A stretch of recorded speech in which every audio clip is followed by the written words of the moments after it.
Welcome student. सो ये PHP tutorial में हमारा डिसीजन मेकिंग स्टेटमेंट का वीडियो होने वाला है। इसमें हम जानेंगे कि डिसीजन मेकिंग स्टेटमेंट होते क्या हैं और कितने टाइप के हैं। Okay, so PHP decision making statement allow us to make a decision based on some conditions.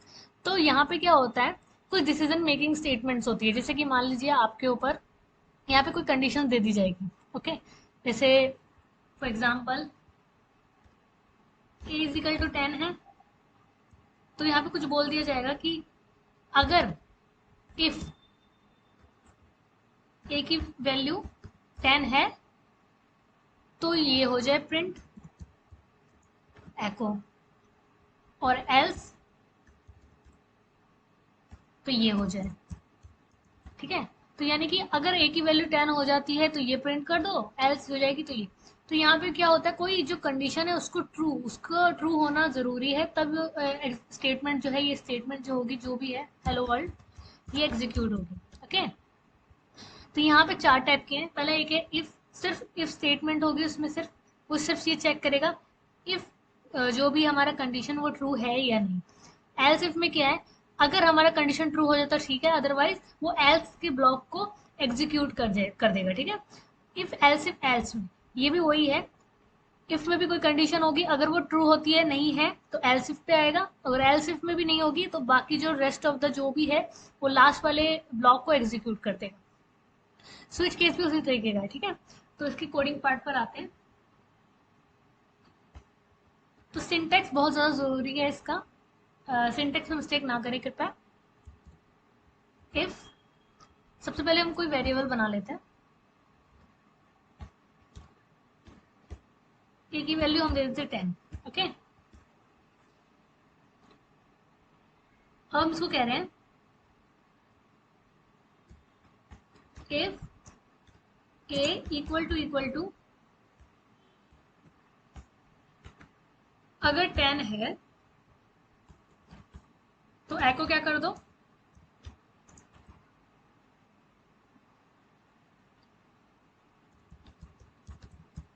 Is true.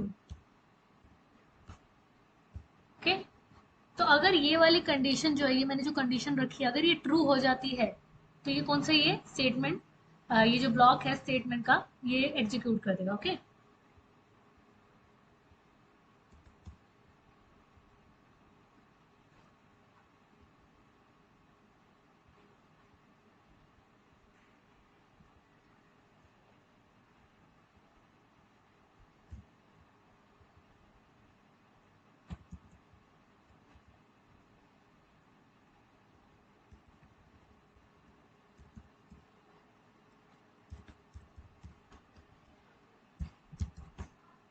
Statement is true.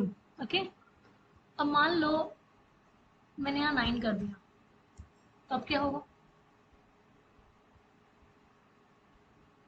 कुछ भी प्रिंट नहीं हुआ, क्योंकि इसने क्या बोला था, अगर ए की वैल्यू 9 की इक्वल है तो ये प्रिंट होगा, अदरवाइज कुछ तो है ही नहीं यहाँ पे। ओके, उसी तरीके से इफ एल्स स्टेटमेंट है, इफ एल्स स्टेटमेंट में क्या है, एल्स भी आ जाएगा एक ब्लॉक। ओके,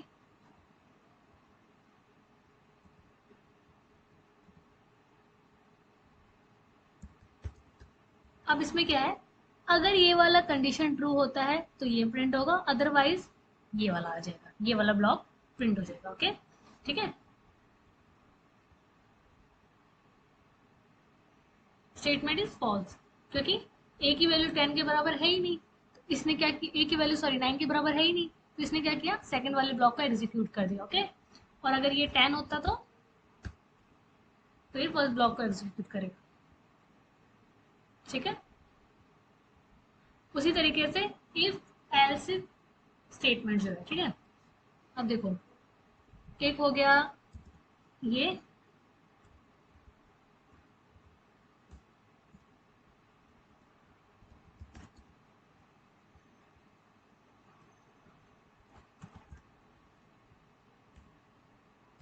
ठीक है। अब मैंने एक में तो ये बोला कि एक की वैल्यू अगर 10 होती है, मान लो ए की वैल्यू 9 है, तो ये हो जाए,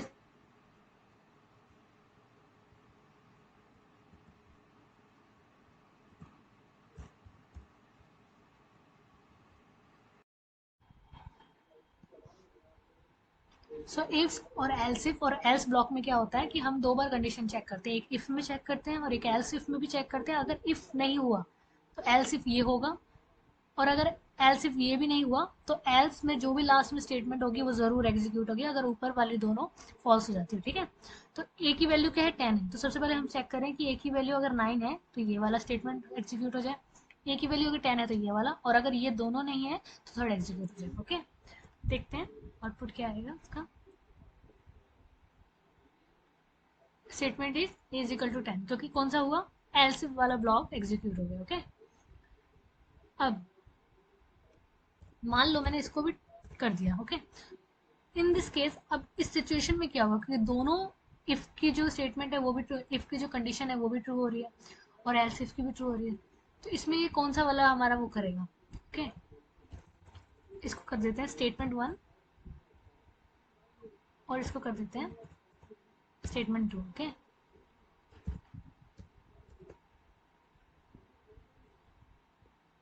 स्टेटमेंट 1 ऐसा क्यों हुआ और सेकंड वाला क्यों नहीं हुआ, क्योंकि सबसे पहले आया ए की वैल्यू क्या देखी इसने, 10 देखी, सबसे पहले आया, जैसे ही इसने इफ में ए की वैल्यू 10 देखी तो इसने इसको एग्जीक्यूट कर दिया और वो एग्जिट हो गया, बाहर हो गया।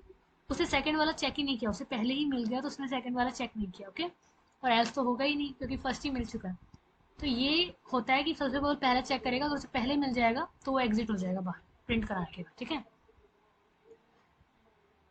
तो थर्ड हमारा क्या है, स्विच केस। ठीक है, जैसे कि इफ एल्स, इफ और एल्स हमने दो बार कंडीशन चेक की, स्विच केस में क्या होता है, हम बहुत बार चेक कर सकते हैं कंडीशन। ओके,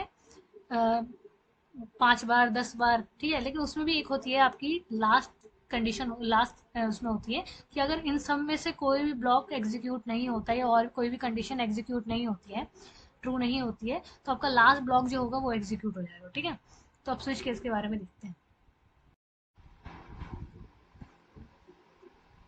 सो अब क्या करते हैं, ये जो इफ एल्स वाली जो स्टेटमेंट है इनको कमेंट कर देते हैं और स्विच केस लगा देते हैं। स्विच केस में भी होता है, क्या होता है, कुछ केसेस होते हैं, अगर उसके अंदर वो अगर ट्रू हो जाती है तो उसका स्टेटमेंट ब्लॉक एग्जीक्यूट हो जाएगा, अदरवाइज जो डिफॉल्ट वाला है वो एग्जीक्यूट होगा। ठीक है,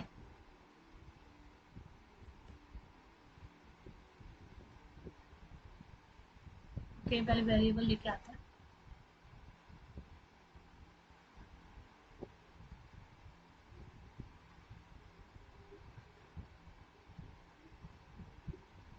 अब यहाँ क्या पास करेंगे अपना ए, इसको हम ये बता रहे हैं कि हाँ, हमारे पास ए नाम का वेरिएबल है जिसके ऊपर हम लोग कंडीशन लगाने वाले। ठीक है, वो हमने पास कर दिया।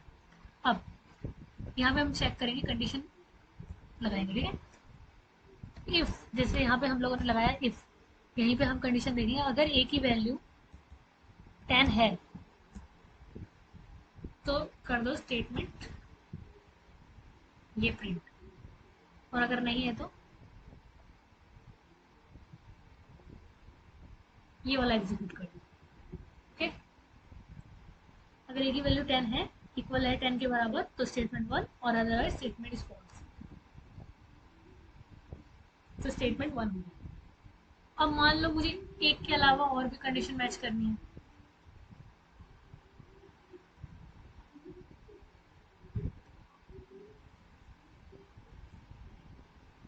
अब यहाँ मैं मैच कर लेती हूँ।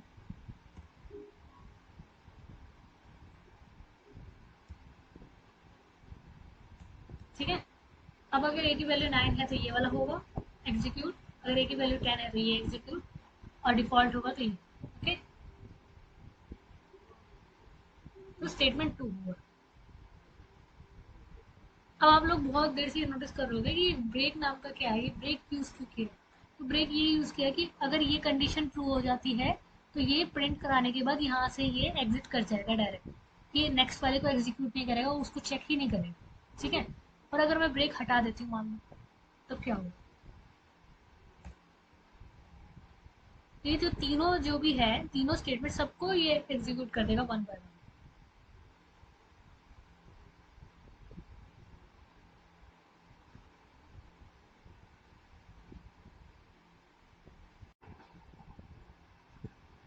तो इसने आउटपुट क्या दिया, स्टेटमेंट 2 और स्टेटमेंट इज फॉल्स। यानी कि ये ऊपर से आया, इसने यहाँ चेक किया, इसको नहीं मिला, इसने यहाँ चेक किया, उसके बाद उसका ठीक नेक्स्ट वाला था वो भी एग्जीक्यूट कर दिया। ओके, ब्रेक हटाने पर